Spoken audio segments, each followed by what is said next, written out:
You invested $100 billion in a war zone, and then a war broke out, and your money got your asset got devalued.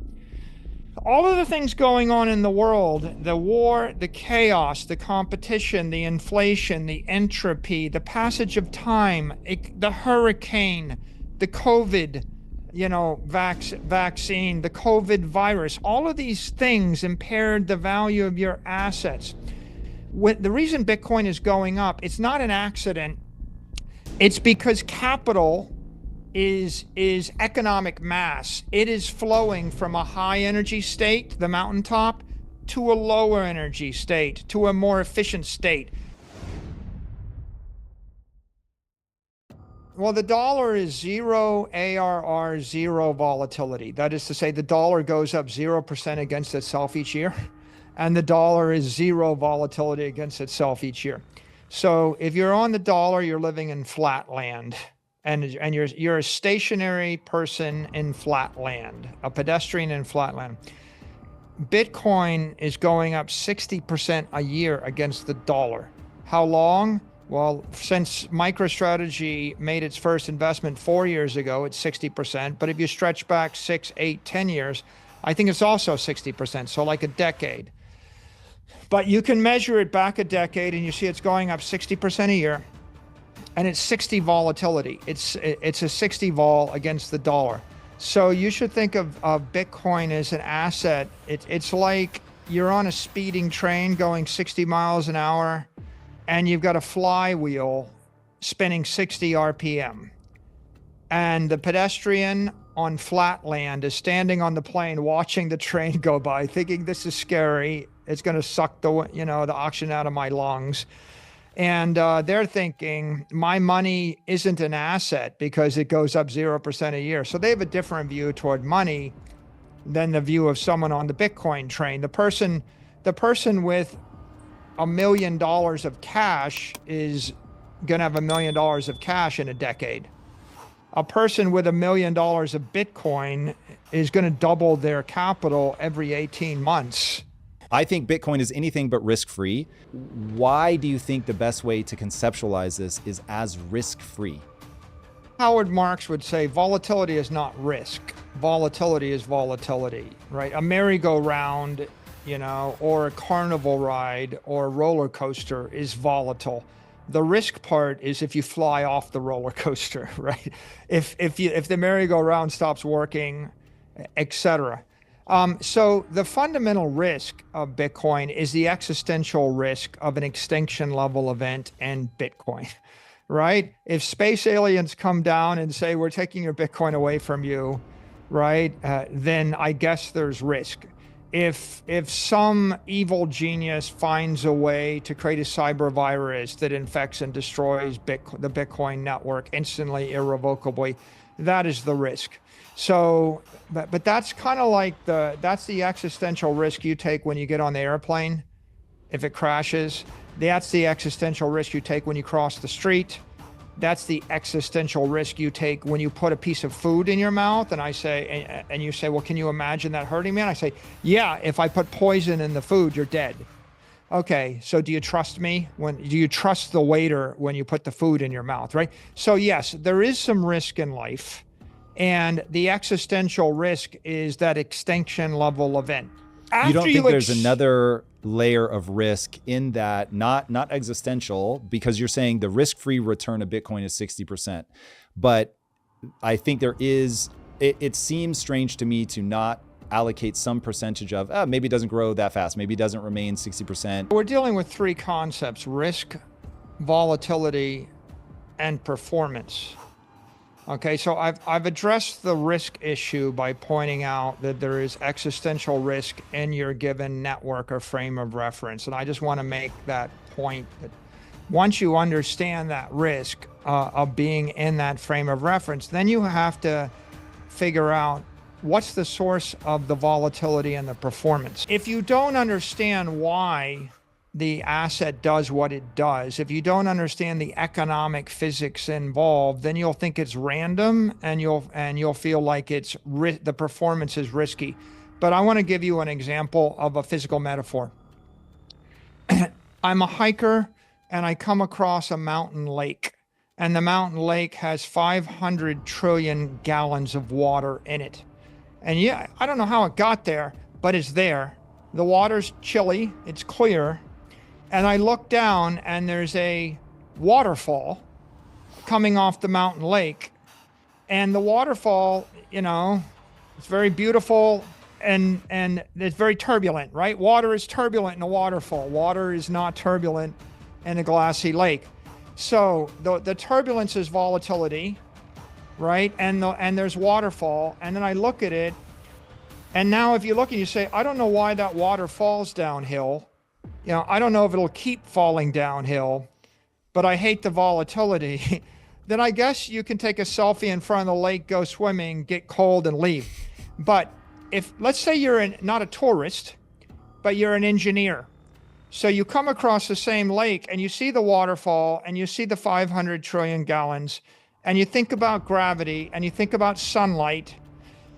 And now I know how the water got there. The water got there because the sun shone on the ocean. The water evaporated from the ocean. It rose up in the clouds. The wind blew it against the mountain. It condensed and it rained into the mountain, and the water ran off the mountain into the mountain lake. I know how it got there. And then I think, well, if I create a dam near that waterfall, I build myself a dam, I put a turbine on the dam, and then I drop 1 billion gallons of water. I channel 1 billion gallons of water through the dam, drop it 60 feet. And then I plug that into a hydroelectric power plant. I spin the dynamo, I make electricity. And then if I'm really smart, I run the electric power line to a village down in the valley, and I light up the village or I light up the city. Now, someone can come along that doesn't understand physics and they can say, good idea, Junior, but what are you going to do when the water stops flowing downhill? Well, I'm like, well, I actually think the water's flowing downhill because of gravity. Newton solved that for me. And then someone else comes along and says, good idea, Junior, but what are you going to do when you run out of water in the lake? I'm like, well, there's 500 trillion gallons, and I take out my calculator and 1 billion gallons or whatever. It's going to last a long time. Like, well, it's eventually going to run out. I say, well, the sun keeps shining on the ocean, and the ocean keeps lifting the water out of the ocean, and it drops it on this mountain, and that's why there's water in the mountain. But you're right. There's some kind of natural limit.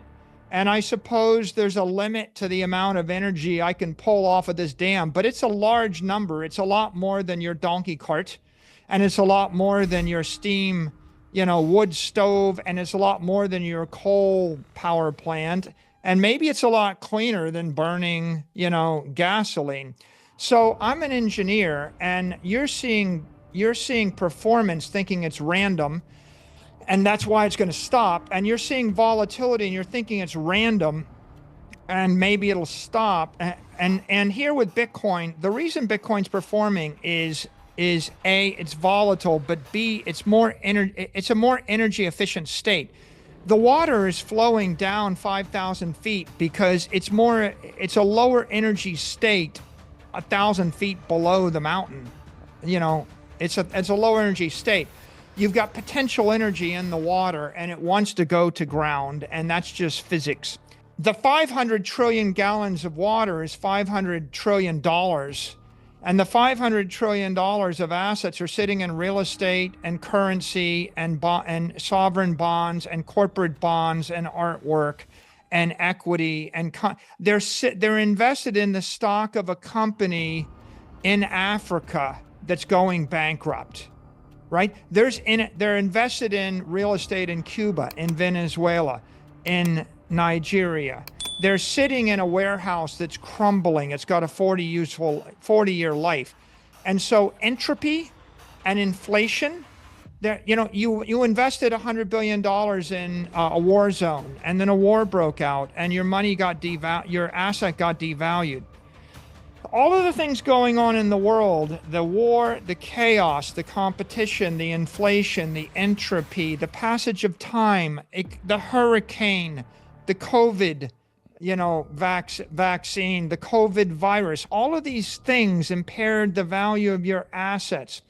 The reason Bitcoin is going up, it's not an accident. It's because capital is economic mass. It is flowing from a high energy state, the mountaintop, to a lower energy state, to a more efficient state. It is steam condensing to water, condensing to ice, giving off energy, just like in any chemistry lab, you would learn this. And at the same time, there's this volatility driver, Tom, which is you have an open capital market, and on Saturday night when there's a missile crisis, someone can make a $10 billion short bet levered up 100 to 1 and panic, and they can do it in Bitcoin. And then on Sunday morning, when the missile crisis has passed and nuclear war did not break out, they can go long and they can reverse the trade. And Bitcoin's the only asset where you can sell $1 billion of it in a minute at 100 to 1 leverage, and you can buy $1 billion back in a minute with 100 to 1 leverage on Saturday night and Sunday morning. If you could do that with your Upper East Side apartment, then property values in the Upper East Side would also be more volatile. And if you could do it with Picasso's, that would be more volatile. Because if people get drunk and they panic and they short your asset 100 to 1 and change their mind 6 hours later when they get up with the hangover, you're going to have volatility.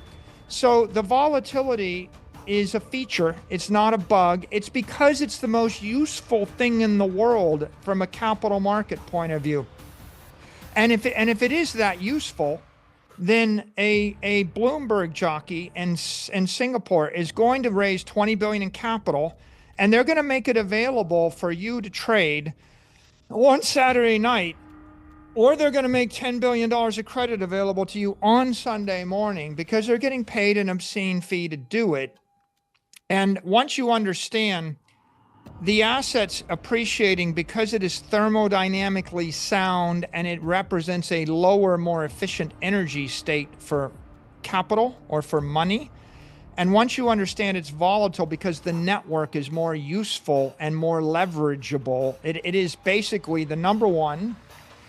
It is the number one source of credit or leverage in the world for everybody all the time. And once you understand it like that, you see the volatility and the performance are a feature of the engineering and the technology. They're not a happenstance. They're not accidental. They're going to continue in the same way that water will flow downhill. And, just like the normie that sees a fire and it's like, I'm going to harness the fire and I'm going to sell it. And the normie goes, well, what if the fire goes out? And the engineer goes, I'm actually going to create a machine, an internal combustion engine with 8 cylinders, and the fire's not going to go out. And don't you see how the 6-year-old Boy Scout, like the fire goes out, and then Henry Ford creates a machine such that the fire doesn't go out? And when you get on a jet airplane and fly across the Atlantic for 12 hours, do you realize that your life depends upon the fire not going out in the jet engine, and you're surely dead?